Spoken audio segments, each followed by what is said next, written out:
Madam President? Senator from Pennsylvania. Madam President, I want to make sure I'm procedurally correct here. I rise to speak as if in morning business. Without objection. Madam President, I rise to talk about an amendment that I filed, and we're hoping we'll get to the point where both sides will come together and have an agreement on amendments, but I know we've got some more work to do. But if I had to describe this amendment, this is one of those you can describe in one word: fentanyl. There's not a community in the country, big city, small town, rural area, suburban community, that hasn't been ravaged by fentanyl in one way or another. We all know it. It's in every state. And when I consider the challenge we have in Pennsylvania, when I look at the counties with the largest percentage of their population who have been victims of an overdose, the so-called overdose death rate, those counties are not one kind of county. There are a lot of small rural counties that have a lot of small towns. There are big counties with big cities in them and big urban populations.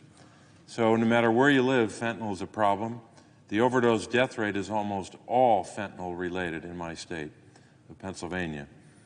Something on the order of 70 or 75% or higher of the overdose deaths are fentanyl related. So I don't think anyone in this chamber, Democrat, Republican, or independent, would disagree with the scale and the severity of the fentanyl problem. There are some things we can do about it, investments we can make that we should not fail to make in the short term, in the near term, and I hope with this legislation.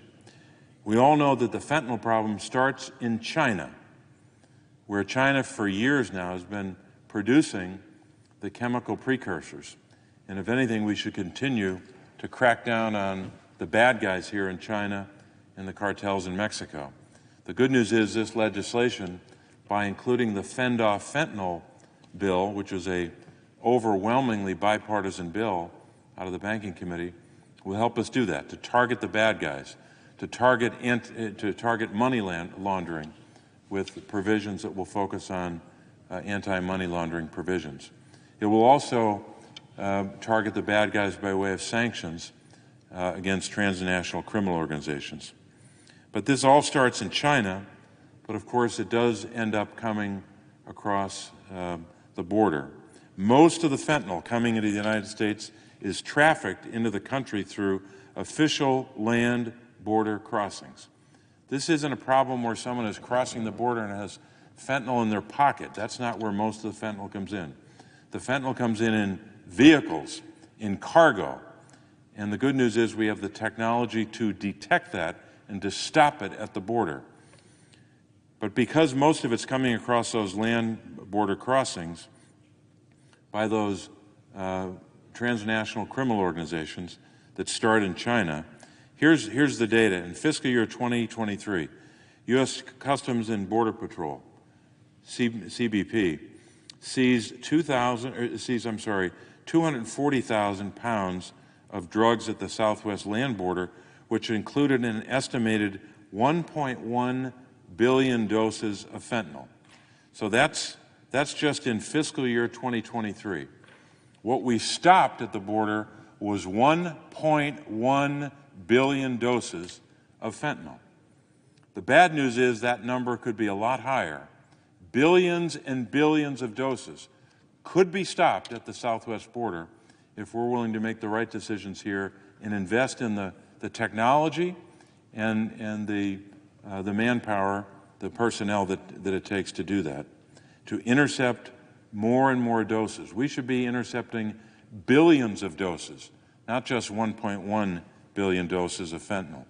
So what does the amendment do? Here are the specifics on it. The amendment would support the procurement and deployment of so-called non-intrusive inspection systems, known by the acronym NII, non-intrusive inspection systems, which scan vehicles at the border and provide detailed images of the interiors of those vehicles to detect fentanyl and other illicit drugs and help increase their effectiveness by supporting ongoing efforts to develop algorithms to analyze and flag these scans for officers. That would be a significant investment in technology that we know can bring that intercepted number of doses at the border much higher. So we can stop billions of doses instead of just 1 billion doses. Second thing the amendment would do would create a structured outbound inspection program to increase seizures of firearms and currency that are flowing out of the country and into the hands of these international cartels in Mexico. And it would also fund related technology and infrastructure. And then thirdly, the amendment would support and expand existing fentanyl interdiction efforts by investigative law enforcement agencies and task forces throughout the country. Look, these individuals are working night and day with limited resources and limited technology to stop fentanyl. We can't tie their hands behind their back and point at them and say, stop the fentanyl at the border.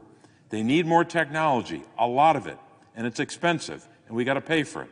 If you want to stop fentanyl at the border, you need to invest in it and support the appropriations that would invest in that inspection. We also need to help these law enforcement officials who are currently working on this morning, noon, and night, every day of the week. We've got to give them the tools they need to stop fentanyl at the border. So this amendment should be and I think it would be overwhelmingly bipartisan. Both parties have a concern about this.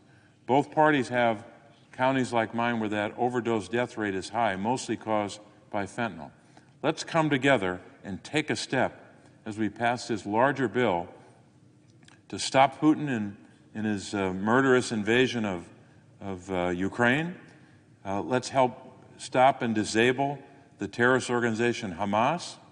But let's also, as we make investments, let's make an investment to stop fentanyl at the border with proven strategies, technology and otherwise, that we know will work. Let's stop fentanyl at the border and do it in a bipartisan fashion. Madam President, I would yield the floor and note the absence of a quorum. Clerk will call the roll.